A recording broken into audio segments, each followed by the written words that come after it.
bienvenue sur ma chaîne. Donc dans cette vidéo, je vais vous présenter mes lectures du début août jusqu'à aujourd'hui. Je vais aussi vous faire un book haul avec tout ce que j'ai déjà reçu ou acheté. Et je vais vous parler d'un article de mon blog où vous serez mis à contribution. Alors je vais commencer tout de suite avec le bilan lecture. De tout ce que j'ai pu lire de début août jusqu'à aujourd'hui. J'ai 9 livres à vous présenter. Donc le premier, c'est 4 filles et un jean, le dernier été de Dan Brashard. Donc c'est le tome 4 de la série 4 filles et un jean. C'est dans la continuité des autres. On suit les 4 filles, donc Bridget, Lena, Carmen et Tibi, pendant leurs vacances d'été, toutes leurs aventures, leurs amours, puis leur amitié entre elles aussi. Dans celui-ci, elles viennent de finir leur première année à l'université. Et donc toutes les questions que toutes les adolescentes peuvent se poser à cet âge-là. J'ai beaucoup aimé. On s'attache vraiment aux filles au fil des tomes. Et donc il me reste le dernier à lire, le tome 5. Et j'ai vraiment peur en fait de lire dans le sens où c'est le dernier et que j'ai pas envie de quitter les filles en fait.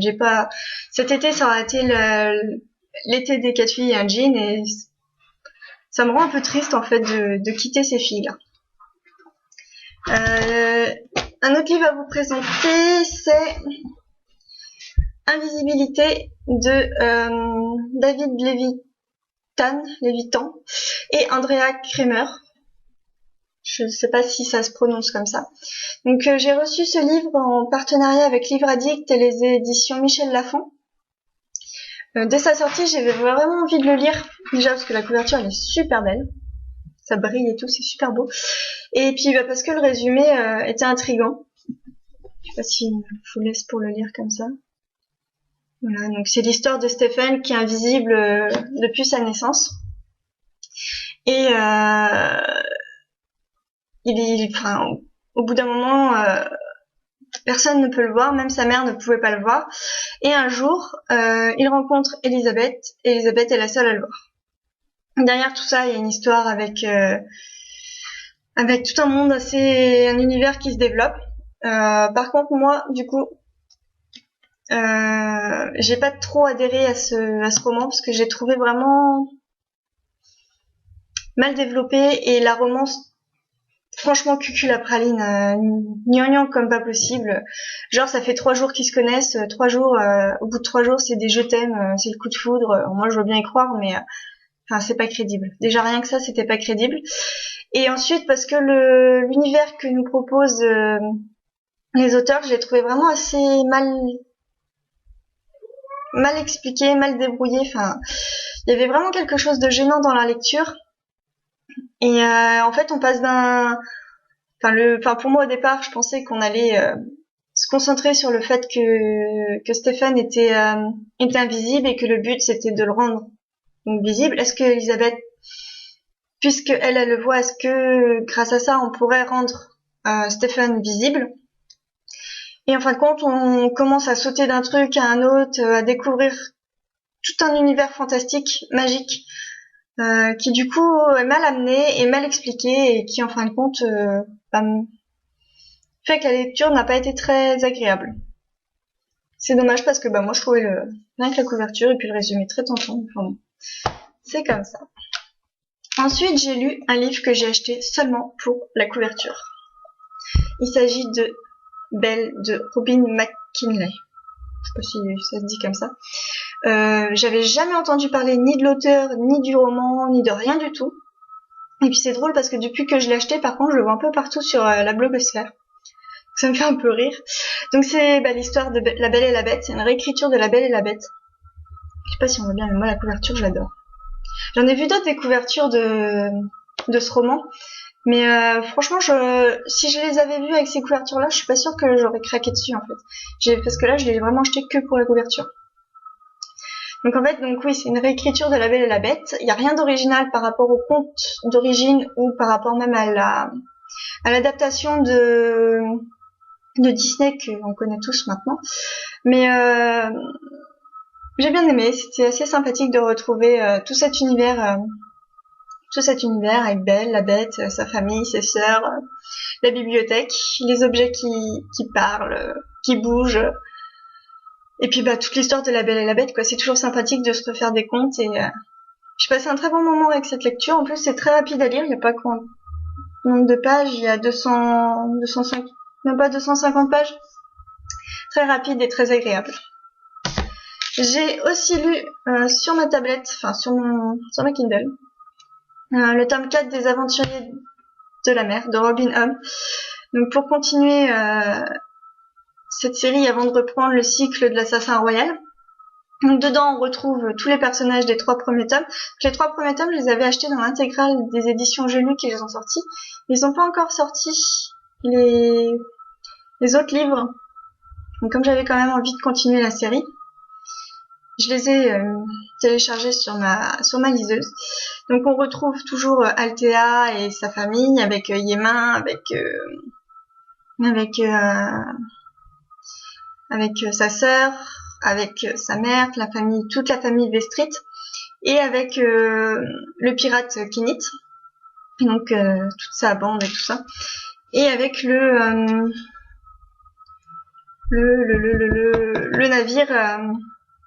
navire, je vais avoir perdu le nom, je ne sais plus, donc bref, avec le navire Capréville, le navire qui s'imprègne de toutes les vies qui sont sur ce bateau.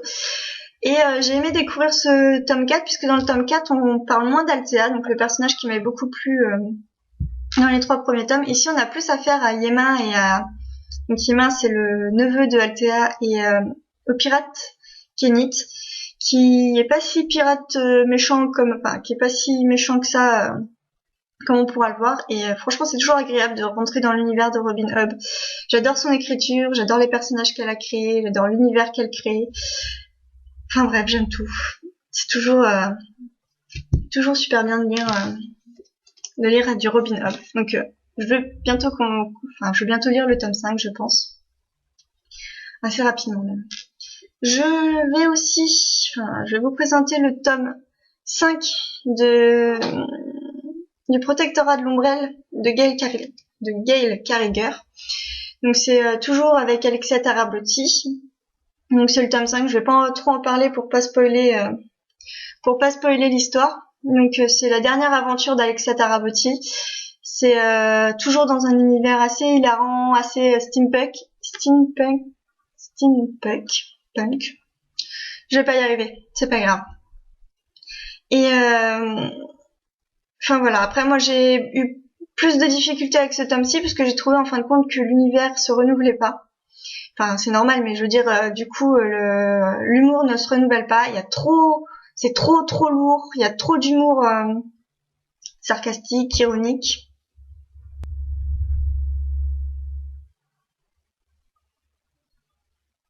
Je vais m'allumer, mon écran s'est éteint. Voilà. Donc il y a trop cet humour du coup au bout d'un moment ça devient trop lourd. Et du coup même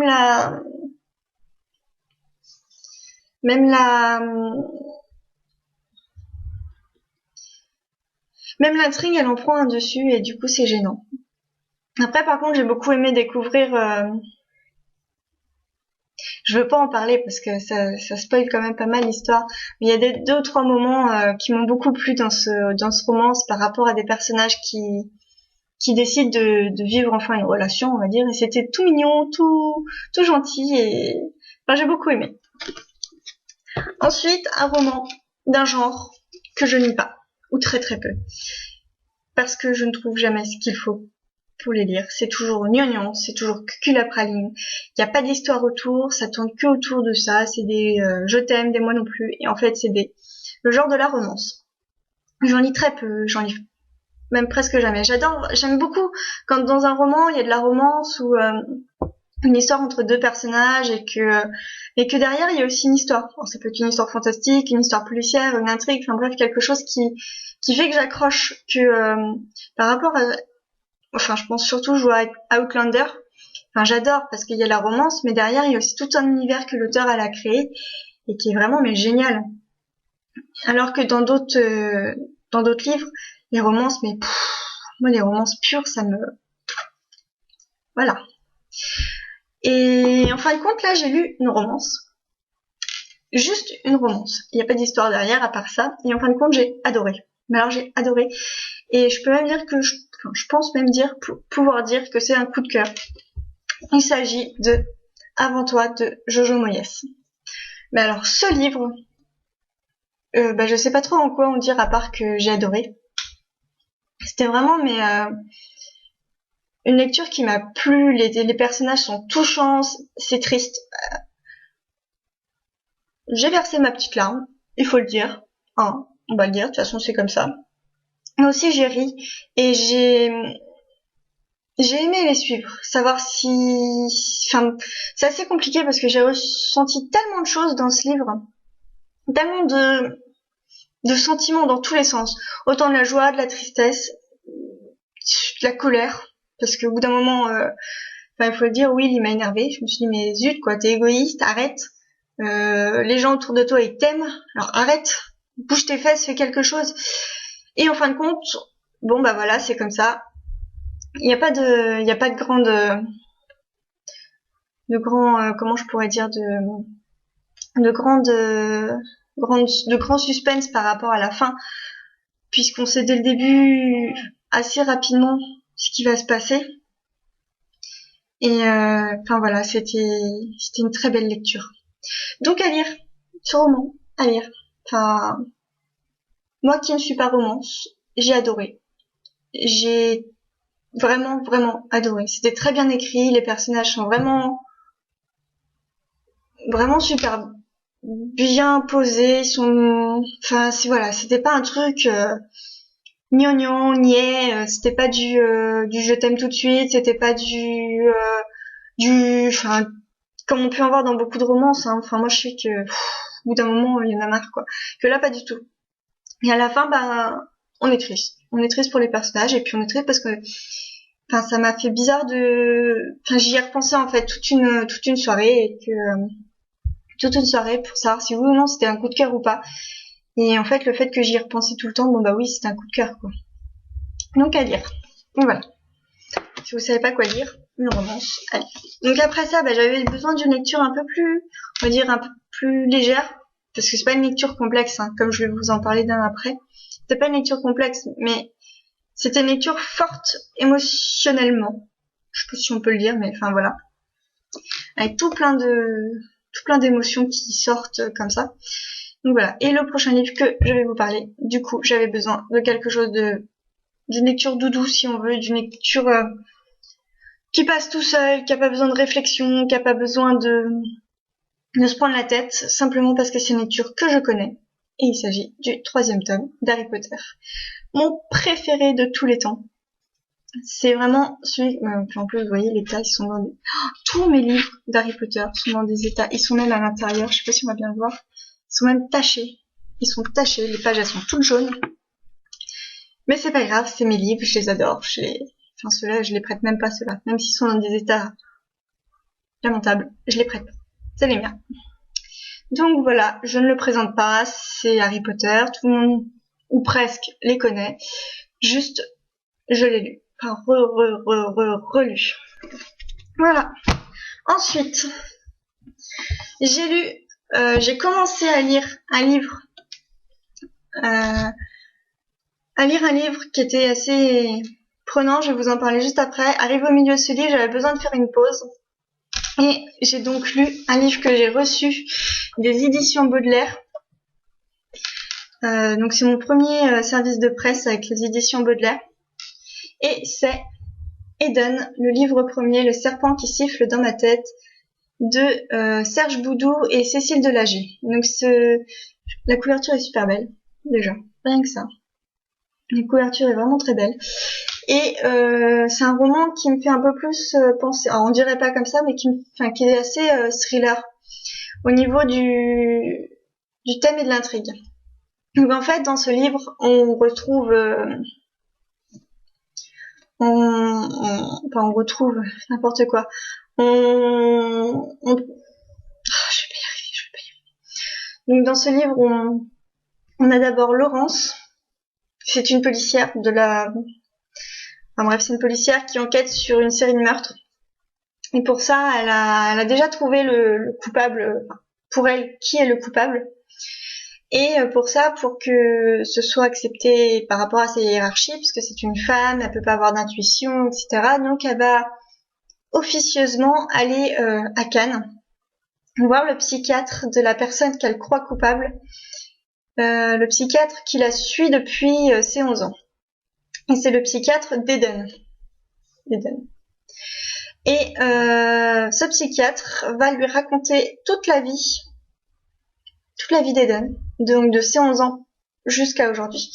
Pourquoi de ses 11 ans? C'est parce que Eden a perdu la mémoire suite à un accident. Elle ne se rappelle absolument rien de ce qu'elle a pu vivre avant ses 11 ans. C'est assez troublant, enfin voilà. Donc elle a dû se faire une personnalité suite à ça, et elle a des accès de colère, elle a un serpent qui siffle dans sa tête, donc c'est un serpent, ce sont des voix, elle a des visions hallucinatoires. Et donc le psychiatre raconte tout ça, nous raconte tout le chemin qu'elle a parcouru de ses 11 ans à aujourd'hui. Et donc le but de ce roman, c'est de savoir si Eden est coupable, est-ce que Eden est folle, est-ce que Eden peut guérir, est-ce qu'elle est guérie, enfin voilà, est-ce que Laurence, donc la policière, a raison, est-ce qu'elle a tort, enfin voilà. Il y a toute une histoire qui se développe autour de ça. C'était vraiment très sympa de découvrir la vie d'Eden. Moi, j'ai juste eu un problème sur le style d'écriture.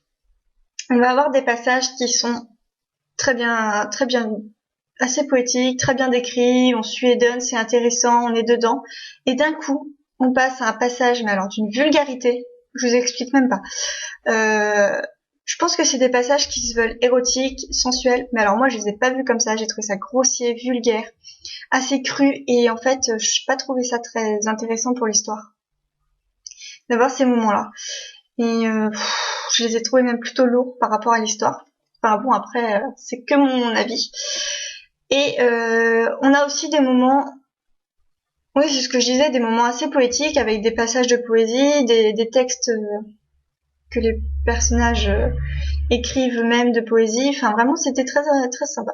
Donc, c'est une lecture qui m'a permis de couper le prochain livre que je vais vous montrer, que j'avais lu jusqu'à la moitié pour lire. Que j'ai lu jusqu'à la moitié et que j'ai eu besoin d'une pause. Donc, c'est vraiment le type de lecture vraiment très sympa qui prend pas la tête. On se pose des questions, c'est sûr, mais je veux dire, par rapport à d'autres livres, c'est vraiment voilà ce qu'il faut, et c'est tout, quoi. Et donc le dernier livre que j'ai présenté, que je vous ai parlé depuis tout à l'heure, c'est un livre que j'ai commencé lundi. En fait, c'était une lecture commune que j'ai commencé, mais c'est une lecture qui est assez complexe. Donc pour ça, il faut pas avoir un état d'esprit fatigué, il faut être au calme. Faut pas qu'on ait plein de choses en tête, parce que sinon c'est même pas la peine, on s'y retrouverait pas, enfin on n'y arriverait pas à rentrer dedans. Et en fait, c'est ce qui est arrivé à la personne avec qui je faisais cette lecture commune. Elle avait trop de choses, enfin c'était pas possible pour elle de pouvoir se concentrer sur la lecture, et enfin voilà. Il s'agit de La Horde du Contrevent de Alain Damasio. Je vais pas pouvoir beaucoup vous en parler non plus, parce que je l'ai fini hier soir, mais waouh, mais ce livre, c'est quelque chose. C'est un livre à lire au moins une fois dans sa vie. Donc La Horde du Contrevent, qu'est-ce que c'est? C'est l'histoire d'une horde qui contre le vent, tout simplement. Donc ils sont 23 au départ. Oui, au départ, vous comprendrez si vous le lisez. Au départ, ils sont 23. Ils ont été élevés depuis leurs 6 ans en extrême aval, pour justement, j'en ai marre, mon écran il s'éteint tout seul. Voilà. En extrême aval, ils ont été élevés, éduqués, formés pour être une horde. Donc pour être la 34e horde du Contrevent. Et leur but, cette formation qu'ils ont vécue de 6 ans à peu près 10-15 ans, c'est pour monter jusqu'en extrême amont. mais à pied, contre le vent. Alors c'est pas des petits vents qu'on a chez nous, enfin voilà, les petites tempêtes, les petits machins, les trucs comme ça, non, c'est du costaud. Et enfin voilà, c'est quand ils doivent faire, j'imagine 1 kilomètre, ils vont mettre je sais pas combien de temps pour le faire, quoi. C'est mais j'ai halluciné.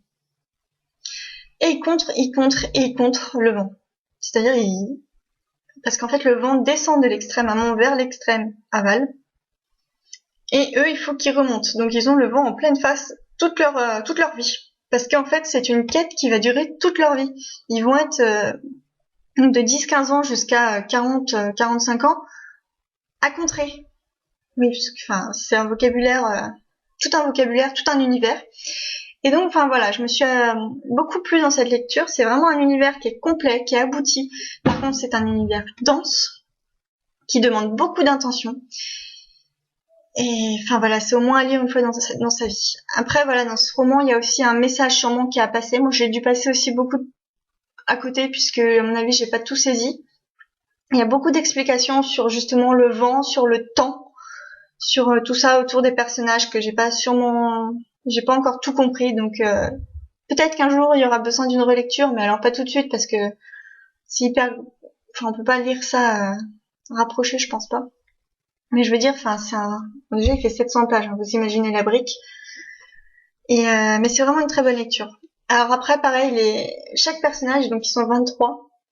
Chaque personnage, on s'attache à eux.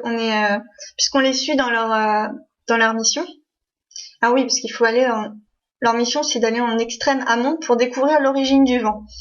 Donc le but, c'est de savoir à la fin si oui ou non ils auront trouvé l'origine du vent. Est-ce qu'ils auront trouvé la 9e forme du vent?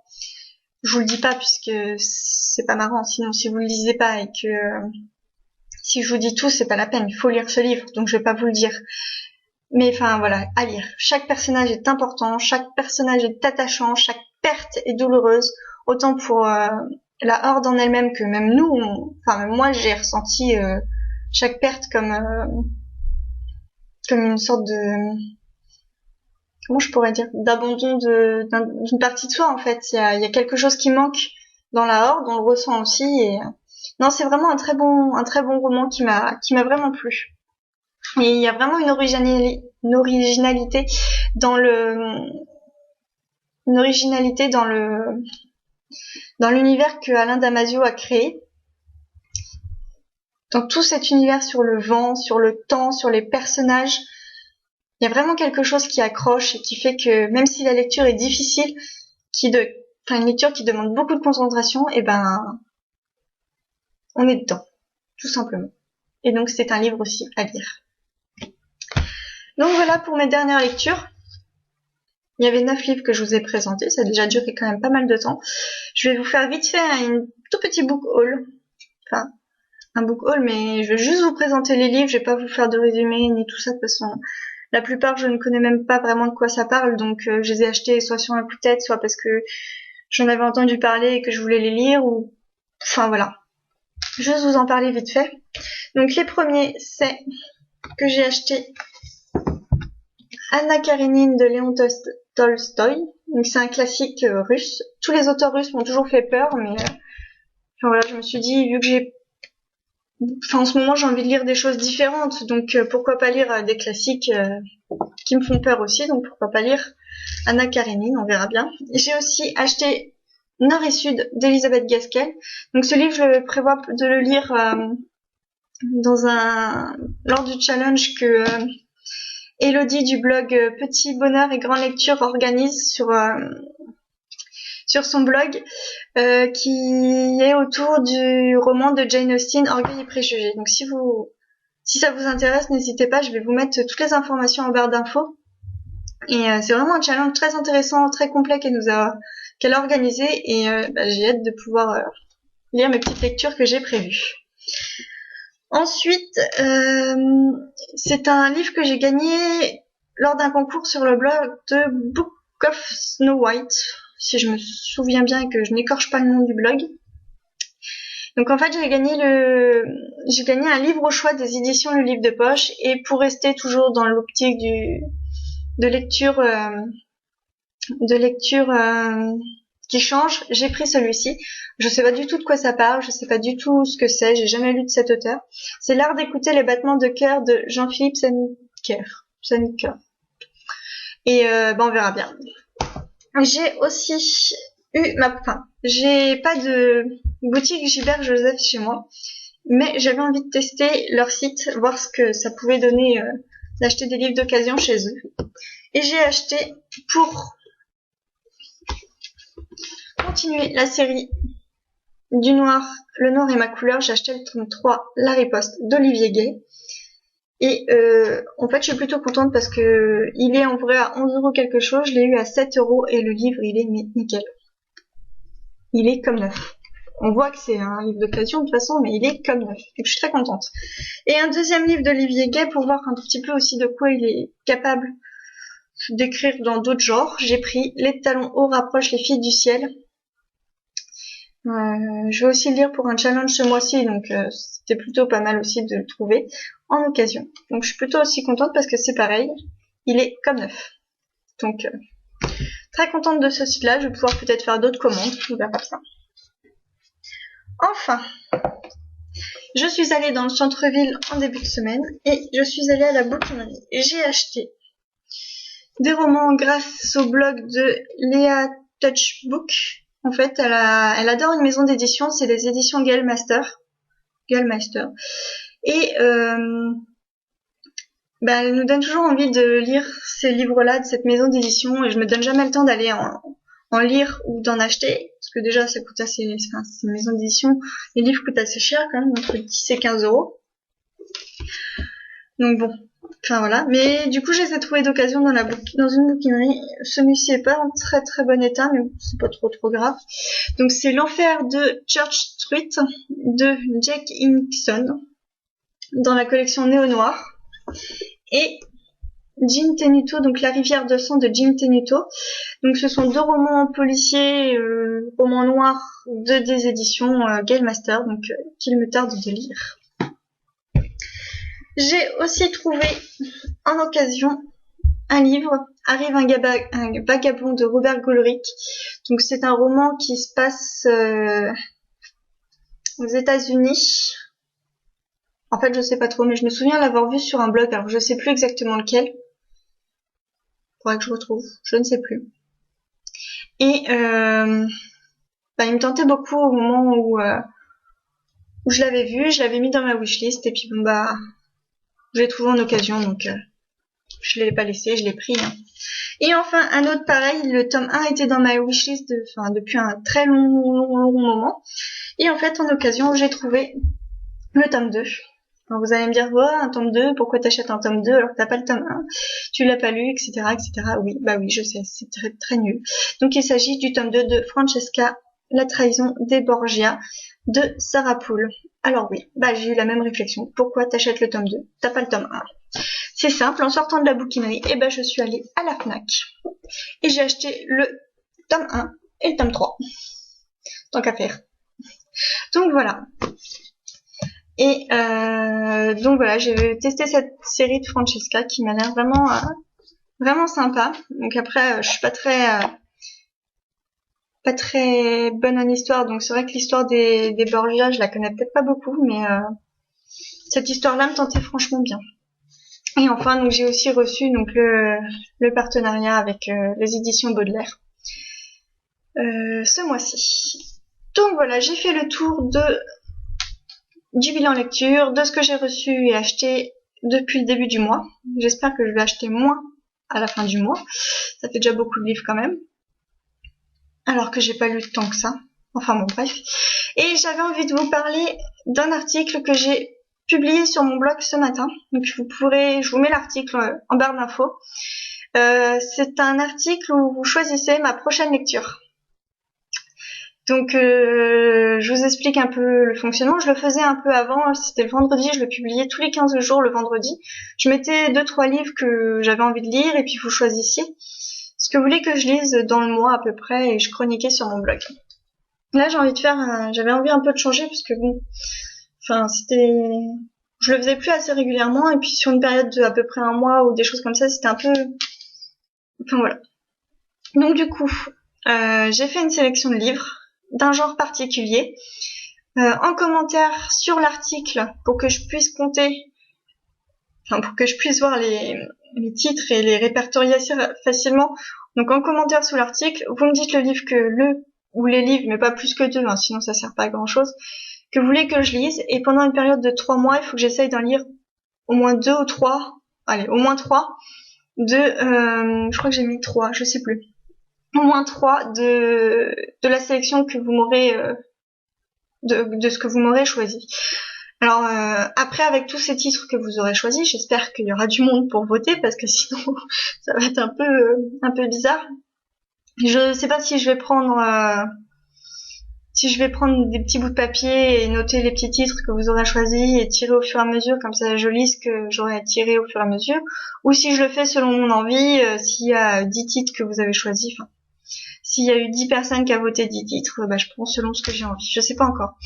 Donc si vous avez des idées de comment je pourrais choisir les titres que vous aurez votés, enfin, je sais pas si je me fais bien comprendre, enfin bref, je mets toutes les infos en barre d'infos, vous allez voir l'article, vous votez, vous participez, enfin vous faites ce que vous voulez. Et voilà. Donc c'est tout pour cette vidéo, j'espère que ça vous aura plu, et on se retrouve pour une prochaine fois. Bye bye.